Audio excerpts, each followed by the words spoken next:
السلام علیکم ورحمۃ اللہ وبرکاتہ۔ اسلامیات 101 میں آپ سبوں کا استقبال ہے۔ اب میں جنات کے بارے میں کچھ باتیں آپ کو بتانا چاہتا ہوں۔ جیسا کہ آپ سبوں کو معلوم ہے کہ جنات کو اللہ تعالیٰ نے آگ سے بنایا ہے، لیکن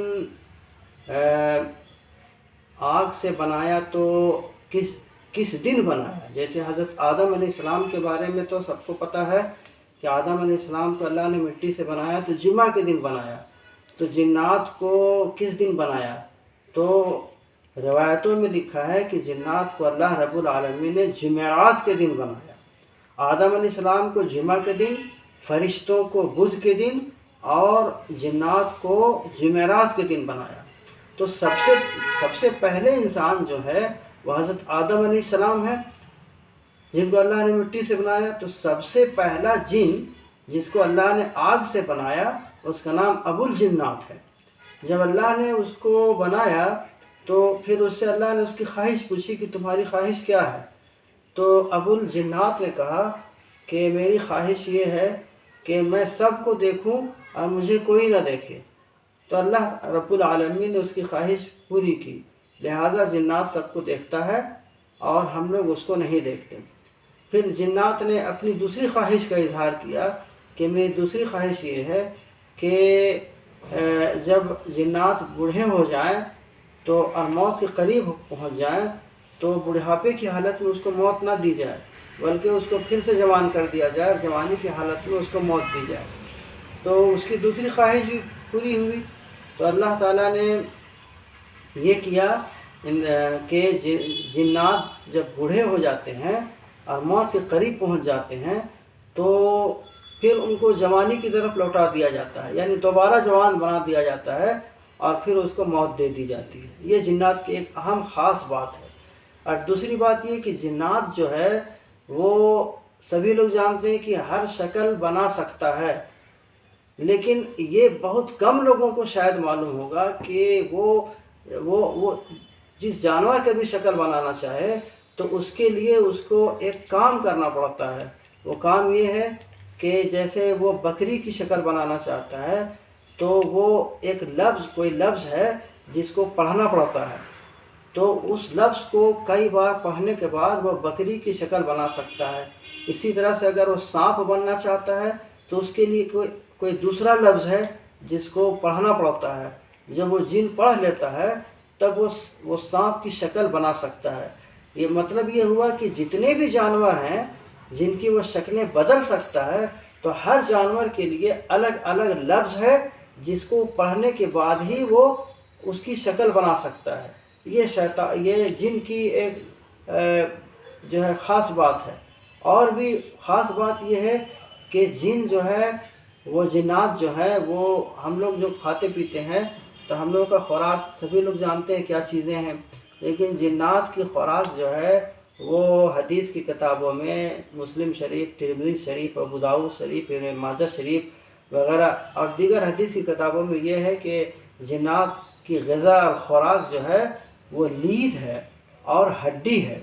اسی لیے رسول اللہ صلی اللہ علیہ وسلم نے اپنی امت سے فرمایا، اپنی امت سے کہ دیکھو لید اور ہڈی سے استنجا مت کرو۔ جیسے پانی کی جگہ پر، پانی نہ ملنے کی جگہ پر مٹی سے اور بہت سی چیزوں سے استنجا کیا جاتا ہے، تو لیکن ہڈی سے اور لید سے اس لیے منع کر دیا گیا کہ اللہ کے رسول نے فرمایا کہ دیکھو لید سے اور ہڈی سے استنجا مت کرو، اس لیے کہ وہ تمہارے بھائی جناتوں کی خوراک ہے، اس کی غذا ہے، اسی لیے آج تک اس سے منع ہے استنجا لینے کو۔ اور ایک اور روایت میں آیا ہے کہ جنات کی غذا کوئلہ بھی ہے۔ تو معلوم یہ ہوا کہ 3 غذا اس کی ہے، کوئلہ، ہڈی اور لید، یہ جنات کی 3 غذائیں ہیں۔ اور ایک اہم بات یہ ہے کہ جنات جو ہے وہ اچھے جنات جو ہیں ہوتے ہیں اور برے جنات بھی ہوتے ہیں۔ جیسے مسلمانوں میں اچھے بھی ہوتے ہیں، برے بھی ہوتے ہیں، اسی طرح سے ان میں جو اچھے ہیں وہ جنت میں جائیں گے، اچھے جنات جنت میں جائیں گے، برے جنات جہنم میں جائیں گے۔ یعنی مسلمان جنات بھی ہوتے ہیں اور غیر مسلم جنات بھی ہوتے ہیں۔ تو مسلمان جنات جنت میں جائیں گے، غیر مسلم جنات جہنم میں جائیں گے۔ اور جنات کی ایک اہم جو خاص بات وہ یہ ہے، وہ یہ کہ جنات آج ہم کو دیکھ رہے ہیں اور ہم ان کو نہیں دیکھ رہے ہیں۔ کل حشر کے میدان میں، قیامت کے میدان میں تمام انسان جنات کو دیکھیں گے، لیکن جنات انسانوں کو نہیں دیکھ سکے گا۔ اب انشاءاللہ آئندہ ویڈیو میں اسی عنوان پر بات کروں گا۔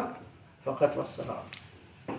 ہاں، ایک بات اور یہ ہے کہ جنات، اچھے جنات جو ہوتے ہیں وہ بھی غلطی کرنے پر انسان کو نقصان پہنچاتے ہیں، لیکن جو برے جنات ہیں تو وہ زیادہ تر لوگوں کو نقصان پہنچاتے ہیں۔ جتنا جادو ہے، سحر ہے، یا کسی کے اوپر جنات سوار ہو گیا، یہ اکثر لوگوں کے ساتھ ہوتا رہتا ہے، اور لوگ جھاڑ پھونک کرنے والوں کے پاس جاتے ہیں، ہزاروں روپے خرچ کر دیتے ہیں، اور وہ جو ہے بہت ڈرا بھی دیتے ہیں، پریشانی میں ڈال دیتے ہیں، بہت سارے لوگ پریشان رہتے ہیں۔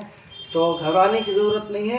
اگر آپ کے ساتھ ایسا معاملہ ہے یا آپ کے رشتہ داروں کے ساتھ ایسا معاملہ ہے کہ کسی کو سحر ہے، کسی کو جادو ہے، یا کسی کے اوپر جنات سوار ہو گیا، یا کوئی پرابلم ہے، جنات کا معاملہ ہے، اس جنات کا سایہ ہے، تو آپ مجھ سے کانٹیکٹ کریں۔ نمبر آپ کو میں دے رہا ہوں، اور یا کامنٹ میں آپ لکھیں تو میں اس کی دعا بتا دوں گا، میں اس کا عمل بتا دوں گا، جس سے سحر ختم ہو جائے گا اور جنات کا اثر ختم ہو جائے گا۔ آپ مجھ سے کانٹیکٹ کریں۔ اور ایک بات یہ ہے جنات کے بارے میں سمجھ لیجئے کہ جنات چونکہ ایک الگ مخلوق ہے اور انسان الگ مخلوق ہے، لیکن اس کے باوجود جنات لڑکی سے انسان کا بھی نکاح ہوا، اور انسان نے جنات اور انسان کے درمیان نکاح ہوا بھی۔ کتنے ایسے واقعات ہیں جو میں کبھی کسی اور ایپیسوڈ میں بتاؤں گا کہ جنات میں اور انسان میں نکاح بھی ہوا ہے، اور اب تک ہوا ہے۔ اور جنات سے آپ دوستی بھی کر سکتے ہیں، اور اس سے جو ہے دوستی کرنے کا طریقہ بھی ہے کہ کس طریقے سے اس سے دوستی کی جائے۔ اور چونکہ برے جنات ہیں ان سے بھی آپ دوستی کر سکتے ہیں، اور جو اچھے جنات ہیں ان سے بھی آپ دوستی کر سکتے ہیں، لیکن اگر آپ ان کے دوست بن گئے، جنات آپ کے دوست بن گئے، اور اگر جنات سے آپ نے ناجائز کام لیا تو پھر آپ مشکل میں پھنس جائیں گے، اور وہ آپ سے بدلہ لے گا۔ اس لیے جنات سے جب بھی دوستی ہو، دوستی کرنے کی جو دعائیں ہیں میں جانتا ہوں، اگر آپ مجھ سے پوچھیں گے تو میں بتاؤں گا کہ جو کیا عمل ہے جس سے دوستی اس سے ہو سکتی ہے۔ تو اگر دوستی ہو گئی تو اس سے جہاں تک ہو سکے جائز کام لینا چاہیے، ناجائز کام اس سے نہیں لینا چاہیے۔ اگر ہم نے اس سے ناجائز کام لیا تو وہ بدلہ لیتا ہے، وہ نقصان پہنچاتا ہے۔ جنات کے بارے میں اتنی سی جانکاری آپ کو مل گئی، اور بہت سی جانکاریاں جنات کے بارے میں میرے پاس موجود ہیں۔ آپ اور بھی اگر جانکاری جنات کے بارے میں یا کسی اور چیز کے بارے میں آپ جاننا چاہتے ہیں تو آپ نیچے لنک دے دیا گیا ہے، اسی میں آپ دیکھ سکتے ہیں، یا پھر ہم سے آپ کامنٹ میں لکھ سکتے ہیں۔ کامنٹ میں آپ لکھیے کہ آپ جنات کے بارے میں آپ کیا جاننا چاہتے ہیں، تاکہ میں الگ سے اس کا ویڈیو بنا سکوں۔